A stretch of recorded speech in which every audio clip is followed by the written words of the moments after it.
Hello, dear friends. I am 4.5 months into my year of foraging 100% of my food and medicine. And one of the things that you all ask the most is, what are you traveling with? Right now, I'm on a speaking tour in Florida and I am traveling for 3 months. So I don't have a pantry at home to store food in, and it is a whole different part of the experiment. So I want to answer that question for you. I want to show you what I have with me and what I am eating.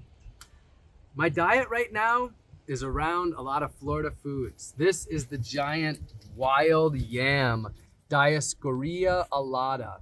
And this is my staple food down here rather than my wild rice.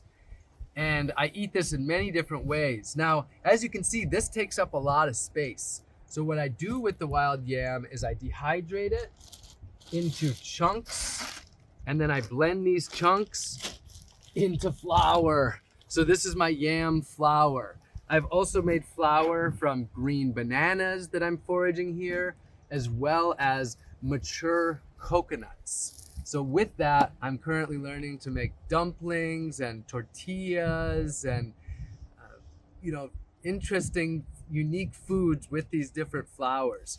So one of the keys, of course, while I'm on the road, I'm doing a lot of foraging, and it's how do I condense those foods to make it much easier to travel with and help them to fit in the car. I'm eating a lot of coconuts, and you can just see the difference between having them inside of the husk and right here. And then even better is I dehydrate these into chunks that I can eat. I just opened up all of these today. Right now, it's like most days I have foods that I'm processing. Days go by, maybe even multiple days go by, but I've generally got projects open, foods that I'm dehydrating and storing. These yams have been holding over me for a couple weeks, I would say, actually. Now, I'm in northern Wisconsin. I'm eating a lot of venison and fish, and I'm continuing my fish down here. This is canned mullet. So very easy to travel with. This is pressure canned. You can even see the layer of fat that's on the top. Mullet is a very fatty fish, and I've been very productive and successful with catching mullet. So that's my protein, my fat, and my calories to some large degree there between these. And then I'm eating a lot of fruit.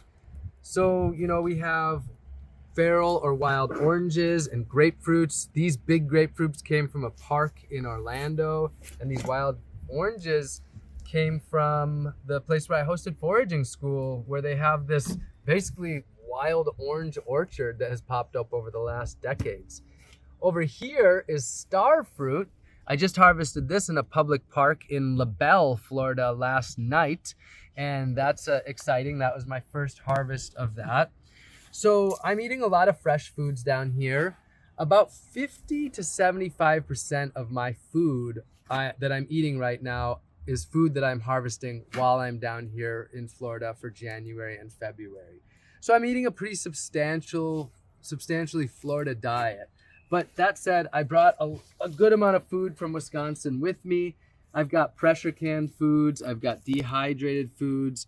A lot of my herbs and spices are foods that I brought with me from Wisconsin. Things that I can dehydrate and have in a really compacted container. And then what's in here is mostly overflow of what's in my pantry. This is Yaupon holly, North America's only caffeinated plant. And so I actually don't drink this. I just make this for other people. It's such a wonderful plant to harvest. A really great harvest for me was wild onions in Gainesville, and I managed to make 2.5 quarts of this fermented wild onions, and this has served as my main flavoring. And wow, it's really good. This is bringing a lot of value into my life.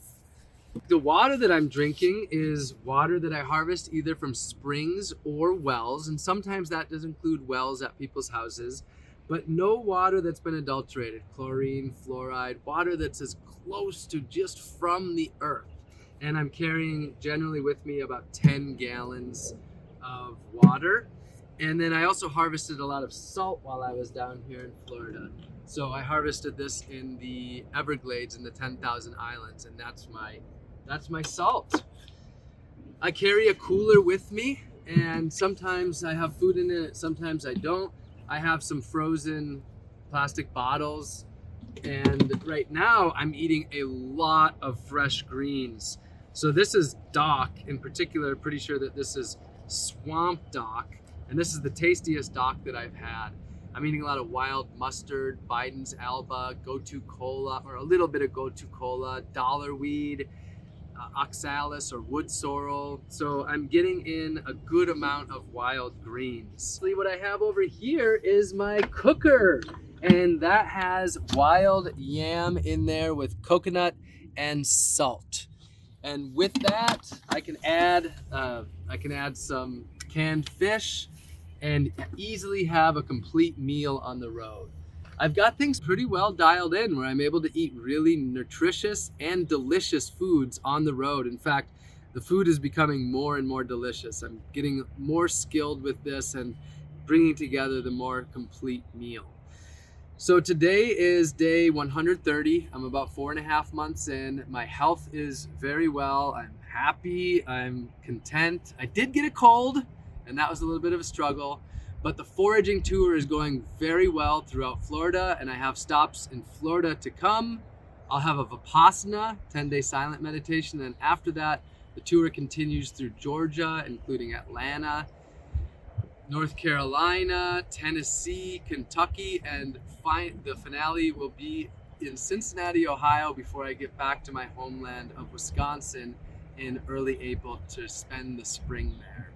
So that's what I'm eating right now. That's what my life is like on the road. You can see it's a lot to manage. It's a lot to handle. And honestly, I have more food with me than I need, but it was better to have more than less. I'm grateful to be on this journey with all of you and very excited to continue helping you to deepen your relationship with the earth through a relationship with plants. And so wherever you are, if you're gonna be where I'm coming through, I invite you to join me on this speaking and foraging tour. Love you all very much, dear friends.